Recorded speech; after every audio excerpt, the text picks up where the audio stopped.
Hubdoc, as you know, it's free with Xero. Let me show you how to set it up and get the best out of it.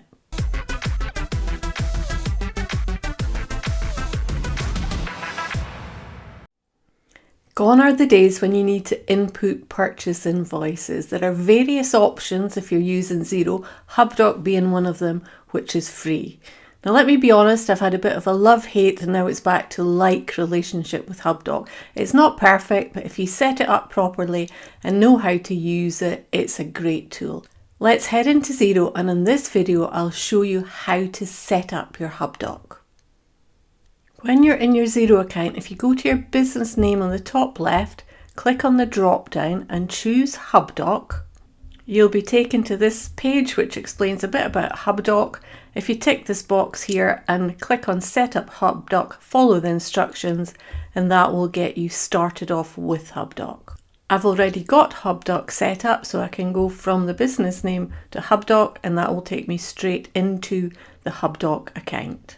When you log into Hubdoc for the first time, this should be what your screen looks like. Don't worry about what's going on. Let me talk you through what you need to do. We're going to go to the top right and we're going to the cog, which is going to give us settings. And I'm kind of going to work backwards here. So I'm going to go to integrations, and we've already got it set up and connected to Xero. That's what you would expect because we set up Hubdoc from the Xero account.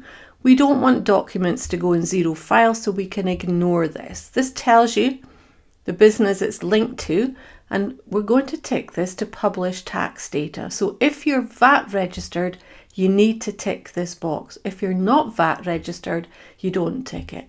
We're going to look at a VAT registered business here, so I'm going to tick this box. So it says, what's the default tax rate? Default is 20% tax, and then if there's no VAT, choose these, but you'll be able to change them at a later date. So what it really means is here, if there's VAT on a bill, which VAT code do you expect it to need to go to? Choose that one.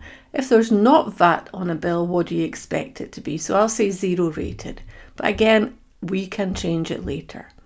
Now we're going to work, say backwards, we're going to look at our organisation. Here's the organisation name. It's got GBP as the base currency. You will have an organisation's email address, date format, so we're UK format, days, months and years. When we scroll down here, this is quite important. This is an email address for Hubdoc. So you can email bills into Hubdoc. You can change this, edit email, and then I can remove all of this and I can just put, let's see if I can put just HH for Happy Housewares. And then we save. You've HH and then you've got 4 characters and then it's at app.hubdoc.com. Okay, so this is uploading files if you email them into Hubdoc.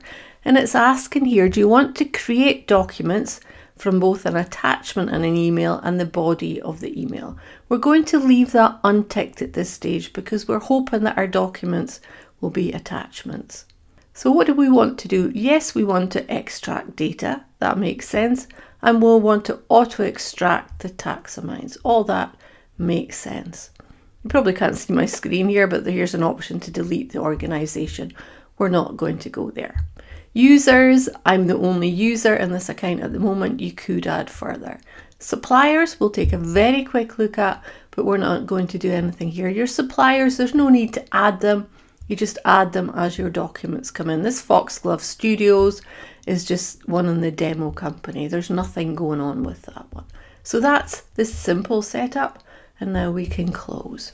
Right, let me talk you through these tabs here. When you come in, this tab is self-explanatory. It says all, so it's going to show you every document that's in your Hubdoc account. Hubdoc is a filing cabinet, so you want to sometimes come into the filing cabinet and look at everything that's there. That's what you'll find on the All tab. You can also see, you can sort it. So if you've got a big list here, you can change the sort order. Upload date, here's the other dates that you can choose. Then we've got a tab for processing. You wouldn't often go here, but this means if you've uploaded a document to Hubdoc and Hubdoc's working on it, you'll see it churning away here. It's in the processing tab. Usually when you come into Hubdoc, this is where you would go to first. Review. What sits in here is documents that have been uploaded or emailed to your Hubdoc account that you haven't dealt with. So that's the first place I tend to go to. That's where the action happens. Then the next tab, I always go here as well, because sometimes a document might be uploaded to Hubdoc and for whatever reason Hubdoc can't read it, or it's not a document that looks like a bill, it will appear in here in failed. Sometimes you've got to extract the data manually if it's in failed. Sometimes you'll come in here and go, what on earth is this? Why is this document here? And you can get rid of it. And then the final tab is the archive tab, and archive simply means you've dealt with something. You can archive a document. If it is published in Xero, it will be archived automatically. So this tick simply means a document's been archived. It means you've dealt with it. So as I said, review is where all the action happens, and we've got nothing in here. So the reason we've got nothing is because we don't have any document. So I'm going to upload one document just so that you see what happens, and then a later video I will show you how to deal with your documents, and I'll go through a selection of them. But let's just say upload, and I'm going to browse, and if I go to my download folder, I'm going to choose one here, open it, and there we have it. So now when we go to the All tab, we have got something here.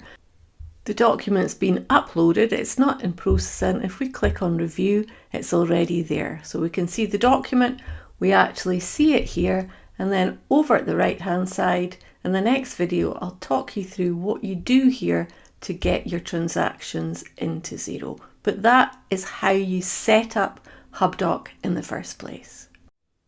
I'm sure you'll agree that that's quite easy to set up Hubdoc, but you possibly wouldn't know these steps without somebody showing you. In the next video, I'll show you how to process your transactions in Hubdoc. If you do find setting up Hubdoc a little bit daunting and you need some help, remember I'm always available for one-to-one coaching on Xero, and that also includes Hubdoc. But until next time, until the next video, happy Xeroing!